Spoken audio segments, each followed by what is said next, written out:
Just Okay. go. First name for Yeshua ben Sarah and Shifra Simcha Badieta and all Cholim of Klal Yisrael. Okay, so the next we'll do this in two parts because Yeah, we need it be quick. We're under close. pressure Yeah. with time. I'm only going to do 3 points. There's 6 points. I'll do 3 today and 3 the next time. So clothes. Soiled or dirty clothes or cloth diapers may not be placed in water. One may not remove stains from clothes or other fabrics, but food or other matter sticking to the surfaces may be removed with a dry cloth. If something was spilled on a non-absorbent material, such as leather or plastic, it may even be removed with water, provided that one does not use a sponge or cloth and one does not rub firmly. One may remove thorns or fluff from clothing and gently shake off snow if it has not yet melted.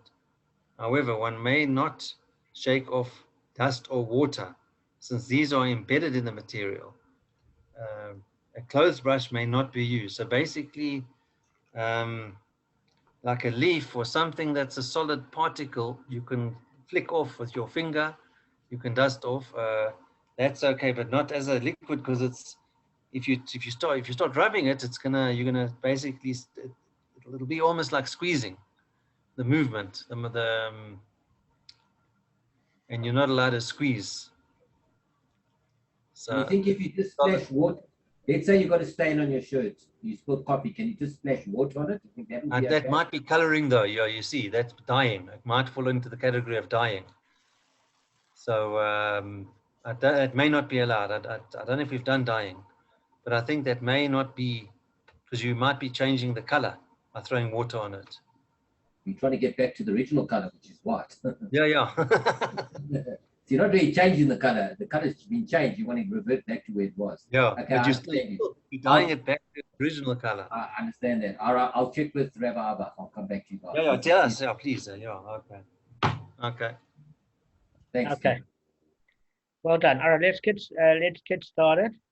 All right, I want to share my screen. I'll just tell you where this is coming from. Firstly, okay.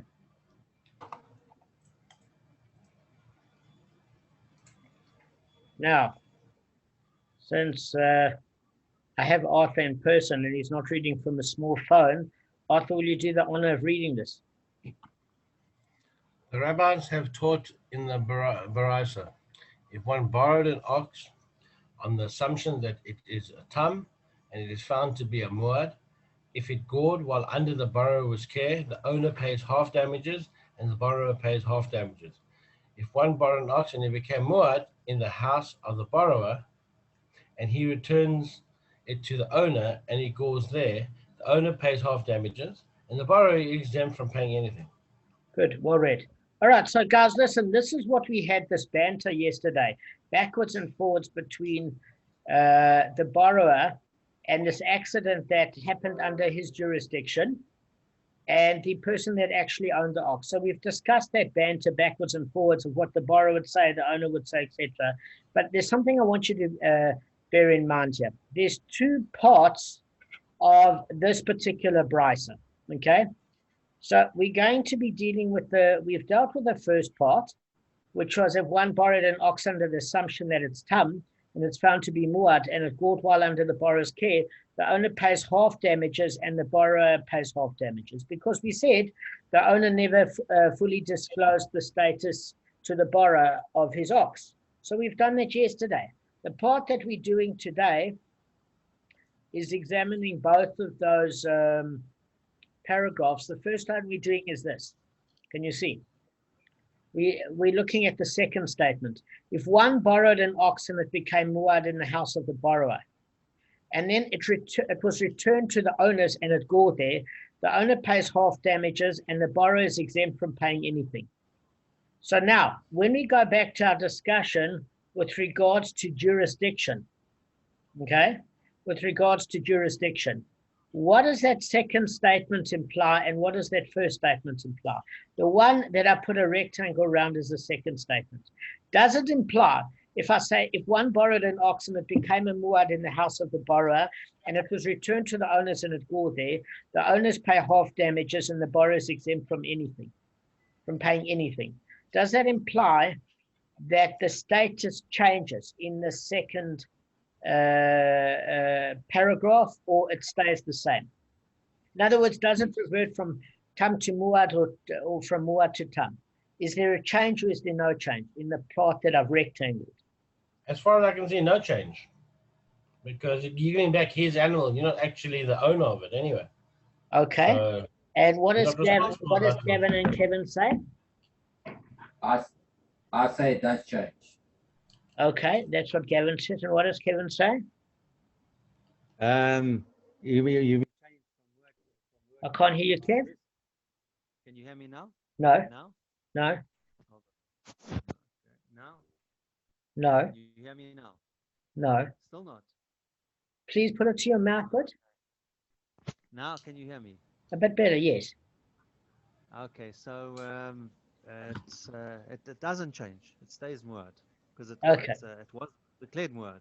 Okay, so Gavin was the only one that's correct. Let me read it again to you guys. This is, if you borrow an ox and it was muad in the house of the borrower, and you return it to the owners and it gored there, the owner pays half damages. Okay? So what does that imply? It changes. It went from muad to tam. Yes? Yes. Yes. Yes, well done, Gab. All right, Arthur and Kevin, next time. I'll... All right, but let's read the first one, okay? Now, does that status change from the first one? The rabbis have taught in a bryce, if one borrowed an ox on the assumption that it is tam and is found to be muad, if it gored while under the borrower's care, the owners pay half damages and the borrower pays half damages. Give me your answer and why. Okay. No. Oh, Gavin. Okay, go ahead. But go ahead, Kevin. Go ahead. Okay, because tam is half damages. So if that's why the borrower it's tam. It's because it's tam is liability for tam is. No. We know that, but I'm asking: does a change of jurisdiction mean that it's altered its status, or is not from the first? From the second paragraph, it did alter its status because it went from being muad to the owner paying half damages. It was muad with the borrower and half damages when it went back to the owner. In the first status, in the first statement of the brisa, does it change the ox change status when it goes from the borrower to the owner or the owner to the borrower? The first statement again is what I've rectangled. Gavin said no. What is Arthur and Kevin say? And I'll give you a reason afterwards as well. Give me a reason now, because your reasoning is often good. Well, mostly. So I would say that when the owner borrows that animal, you're not going to change jurisdiction of that particular, because the owner still owns it. And he hasn't been irresponsible, the owner per se. He hasn't warned him that it's muad. But what's happened here in the second one that we did first, in the second one, the jurisdiction reverted back to tam because the owner was not responsible for that animal becoming muad. That, because when you borrow it to a borrower, he can be reckless with it. He can damage your car, he can damage your ox, he can do anything. So now, due to his negligence, why should you be affected? So that's why the second example, it reverts back to tam, because it's going back to the owner. Yeah, the owner's lending it to you, borrowing it from, he's lending it to you. Because he's lending it to you, the status can't change, because it doesn't belong to the borrower. It's never belonged to the borrower. It's or the lender. It always belongs to the owner. So because it belongs to the owner, the status has to be whatever the owner, whatever status it was under the owner's, because it still belongs to the owner. Okay. Yeah, but most people wouldn't want to borrow an animal that's muad, first of all. Okay, but Arthur, we need to stick to the question. Gavin's given his answer. What's your answer and what's Kevin's? Let's get it because we're losing time. I think I'm right. I just haven't given a powerful answer. I think it's got a valid point. The only thing that you've got to be careful of, Gavin, with your answer is that there's not a double rule. It doesn't work. Your rule implies it's a one-way working. So Well, that's what I'm saying now. But I do remember seeing rabbis having different opinions. yeah, Whereby some guys say change so the you've jurisdiction. got a valid point. What do you say before we get on with it? Because we've lost.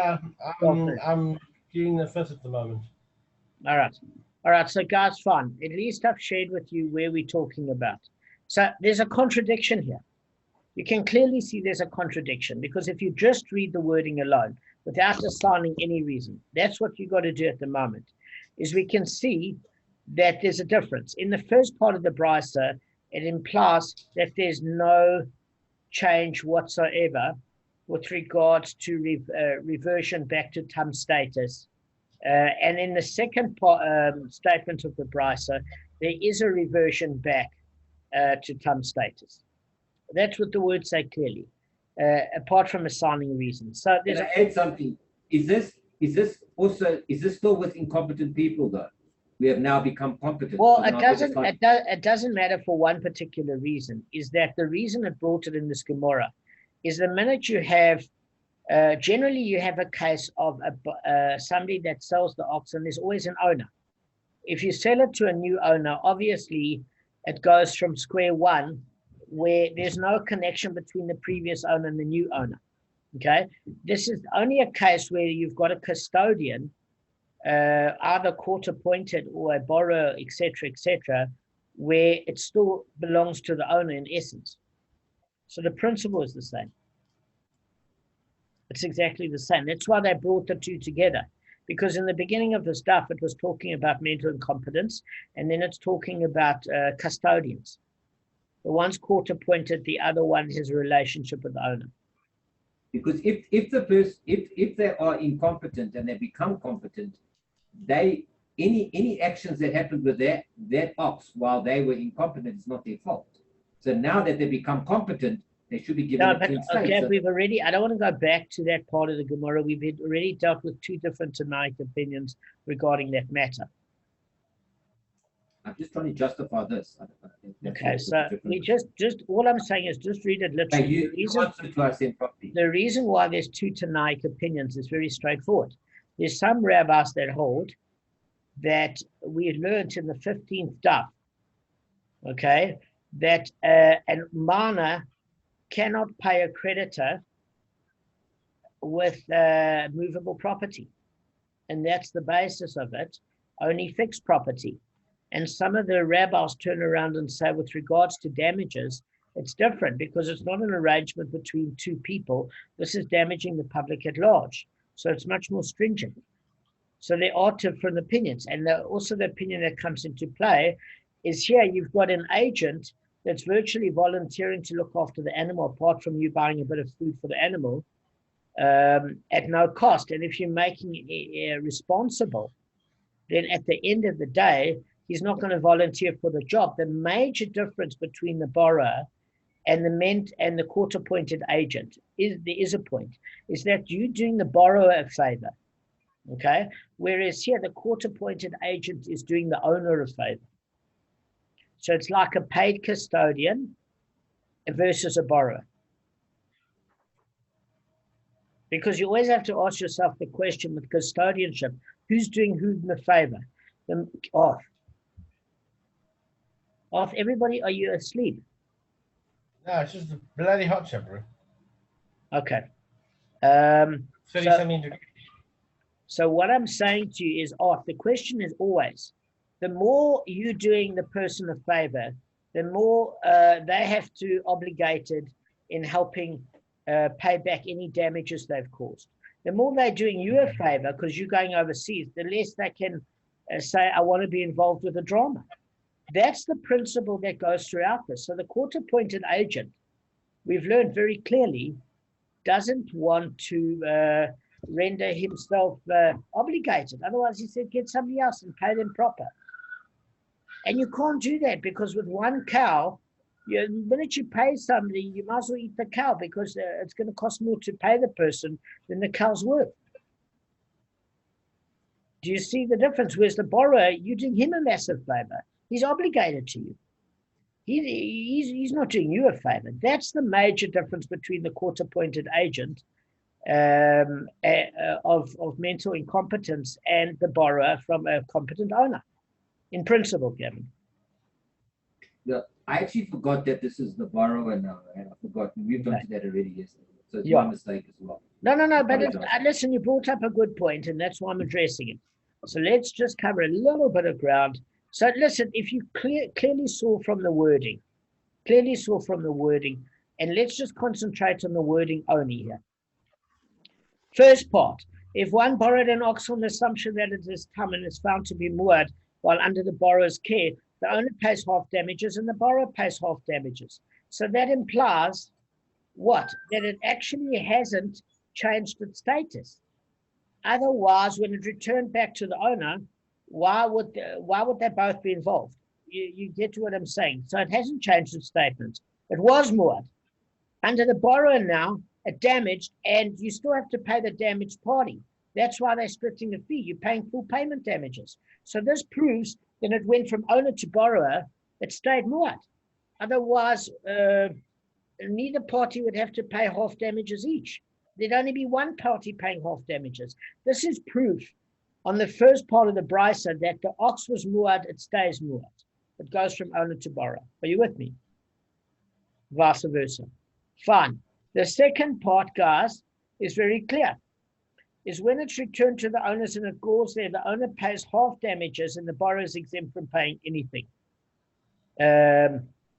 If one borrower and it become moored in the house of the borrower and it returned, and then it shows that when it went from borrower to owner, you pay half payment damages. So there the status does change in terms of jurisdiction. So the Gemara is asking a question, why are there two contradicting statements within the brisa? Now I'm going to share my screen and show you something else.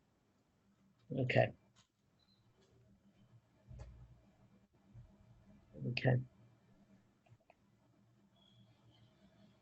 All right, guys. So there's two opinions.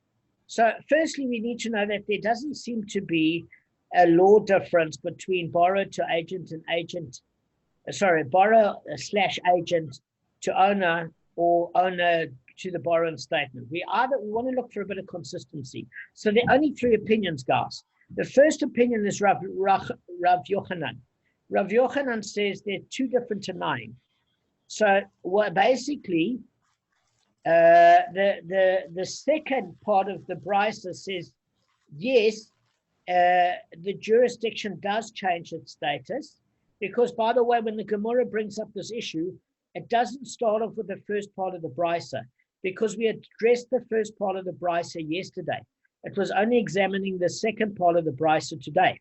Are you with me, guys? So the second part of the brisa is obviously saying that when it goes to the borrower and it's moored, when it returns to the owner, it becomes tam. So Rav Yochanan said, look, there are two different Tanaim that wrote this brisa. The first paragraph of the brisa, the first part of the brisa says no, that there's no jurisdictional change, and the second part of the brisa says there is. Does that make sense, guys?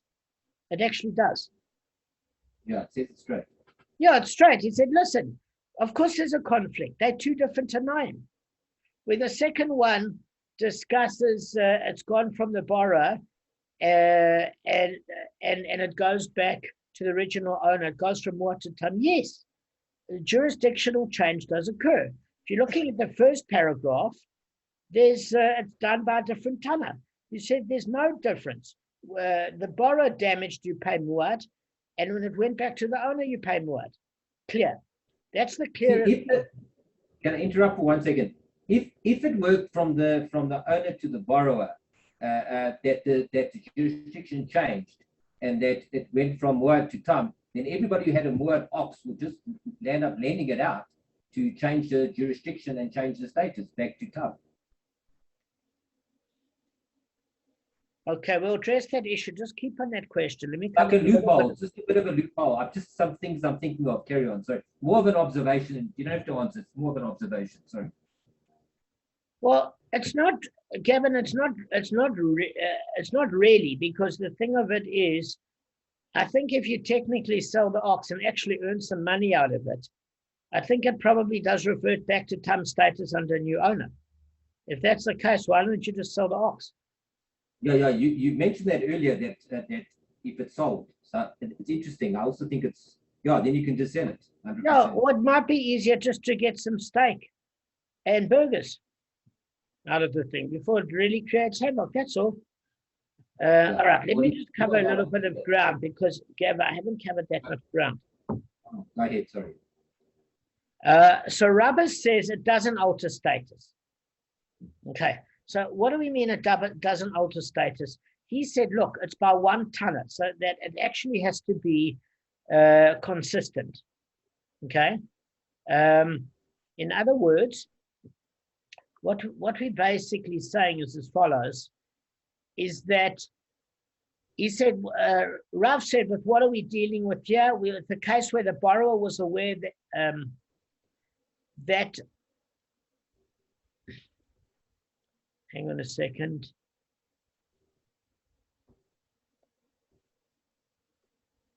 Sorry, guys, let me just, the cat. It's my fault. Just give me a sec. All right. So Rabba said, since the first clause holds that coming under new jurisdiction does not alter the ox's status, the second clause must also hold that coming under new jurisdiction does not alter its status. As for the ruling propounded in the second clause, that the ox reverts to tam status when returned to the owner, this is the reason. Because the owner says to the borrower, it is not within your power to render my ox a muad. That's what I wrote there. So what are we actually saying? So basically, if you're not the owner, you're not going to take the same trouble to look after it properly, okay?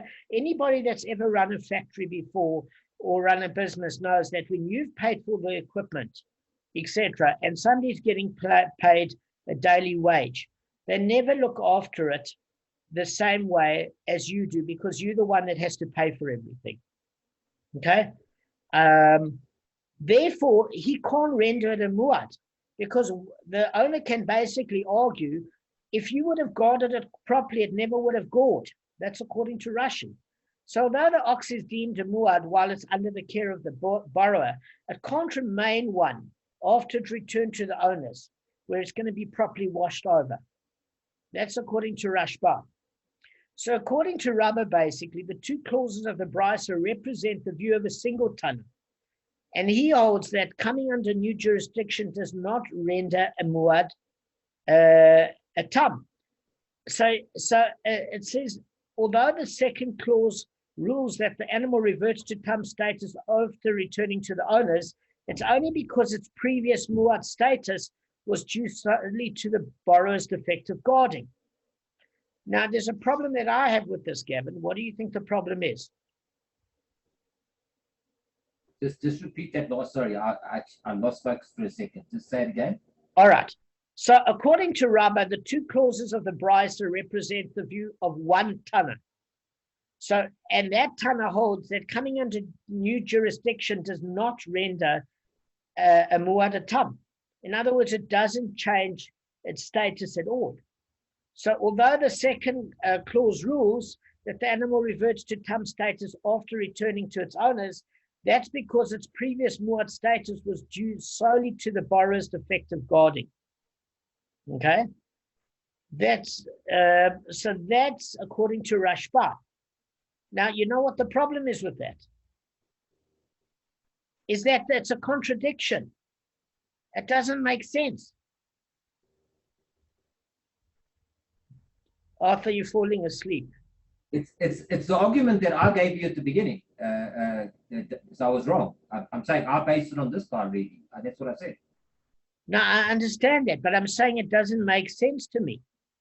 And the reason it doesn't make sense to me, the only one that makes sense to me, look, Rav Yochanan makes sense to me. He said, listen, They're contradictory because they have two different authors, two different Tanaim. That makes sense. Rabba says it does not alter the status. Whether it goes from borrower to owner or owner to borrower, it remains a muad. So he says that, look, it's only because the person looking after the animal can't look after it as well as you. So then if he can't look after it as well as you should say that it does alter the status.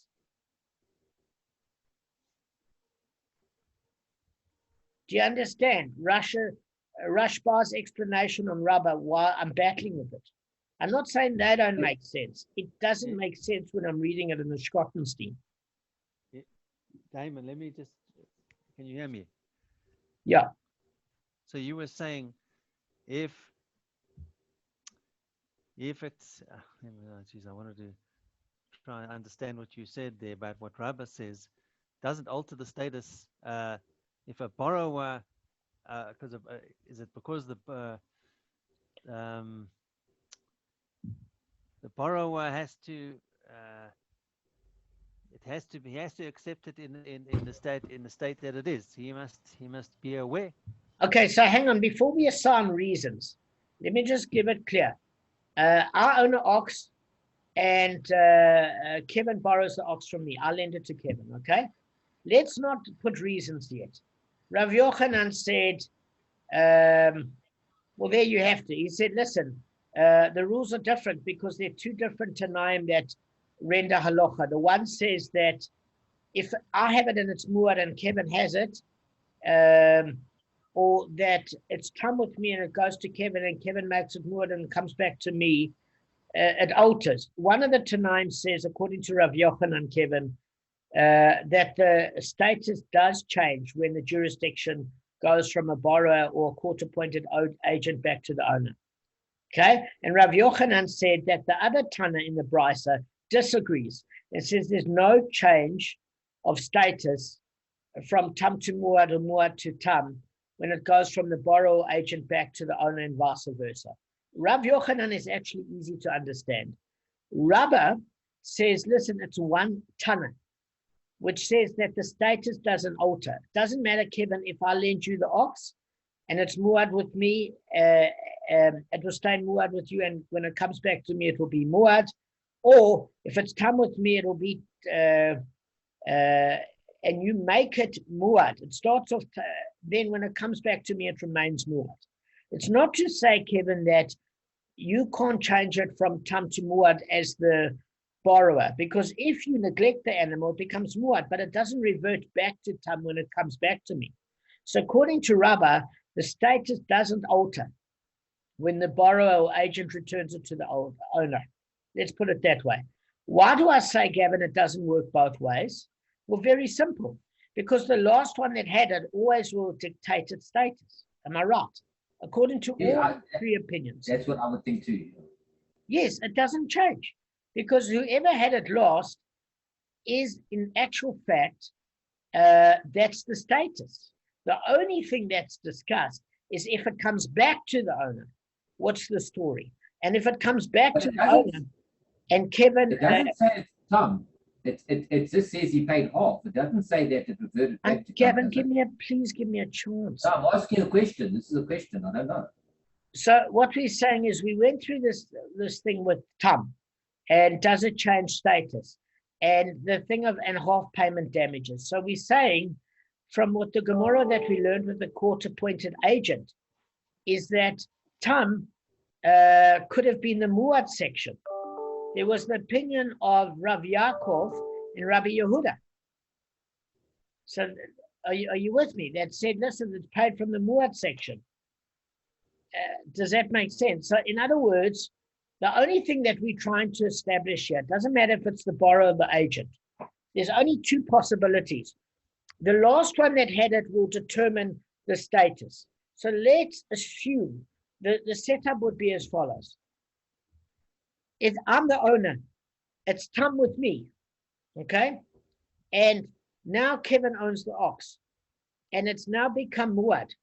When it comes back to me, does it go back to the Tom, the status that I left it in, or does it stay the status that the last owner the last one to have it in his care status, is it that status? Or does it come back to me and it changes? That's all we're asking. Does that make sense? Obviously, if it's muad for me as the owner, when it comes down to Kevin, it will stay a muad. Can't. That's the status in. That's the status in. Gav, you get what I'm saying? Yeah, sure. So, all right. So Rabba is saying, look, if Kevin made it muad and it comes back to me, it stays muad. Okay? But I tell you why I don't agree with that. Because the next statement is, he said, well, then the Gemara is asking to Rabba, well, how do you explain that there's two contradictory terms in the brisa? And his answer is, the owner can say to the borrower, it's not in your power to render my ox muad. And the reason being because you're not going to look after it like I look after it. But then it does change its status back, according to the one section of the brisa. Because Rabbi is saying that it's one Tana, and it's an opinion, both parts of the brisa, that it does not alter its status. And I'm saying his reason to say that in this particular case, it mentions it in one part of the brisa because the guy didn't look after it properly when he borrowed it, contradicts the fact that it does not alter its status. Agreed or not agreed, guys? In terms of my understanding of Schottenstein. I'm not criticizing Rabbi Rashba. I'm saying that's what I've read. I keep reading it. All right, let's look at Rav Papa. Rav Papa says it does alter the status of the ox. Okay? And let's look at his. So, Kevin, my ox is muad. Sorry, my ox is tam. I've looked after it. It's my property. It goes to you, and the ox becomes muad under your care. Okay? So it becomes muad under your care. When it returns back to me, it comes back to the tam status. And you could give the same answer, by the way, as Rashba that says, listen, you made it muad because it wasn't your property, you didn't look after it. Why should I have to be stuck with full payment damages when it comes back to me? Rav Papa gives a different answer. He says, because wherever an ox goes, the name of the owner goes with it unless it is sold. So what do we mean by this, Gavin? Well, I tell you what we mean. Even after the borrower takes possession of the ox, it remains to some degree under the jurisdiction of the owner. That's what Rashba says. So in other words, Rav Papa like Rabba holds that the Brice's two clauses are the view of a single Tana. But Rav Papa maintains that the Tana holds that a new jurisdiction does alter the ox's statement status from muad to tam. But the Brisa rules in its first clause that an animal transferred from an owner to a borrower retains its status as a muad. Okay, because the transfer to the borrower is not regarded as a true change in ownership. So, Gavin, what Rav Papa is saying, which is brilliant, is that, listen, this only works one way. So, if I own the ox, and I'm very careful, according to Rashba, and it became muad, then when Kevin, who's less emotionally invested, because it's not his property, it goes again, it stays muad. Okay, because you can't take it back from muad to tam if the person that owned it originally would be more careful than the borrower or the court-appointed agent. But he's saying that if it was tam, with me as the original owner, and Kevin made it muad as the borrower because he's not as careful, then my reputation is going to be sullied, and obviously Kevin would have to pay the proper muad. But when it comes back to me, it would go back to tam status. Now, according to this opinion that it would come back to tam status is implying, Gavin, something else. This is implicit in the statement that if I sold it, it would stick to its muad status. That's what it seems to imply. Does that make sense? But in your box there, you said unless it's sold. Yes. So it says because wherever the ox goes, the name of the owner goes with it. Meaning? Unless it's sold. Unless it's sold. So when it's sold, the status should change.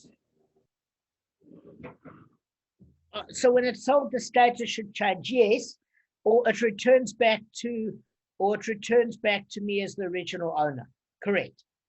Okay, so both of those then would apply. That's fair enough. That's fair enough.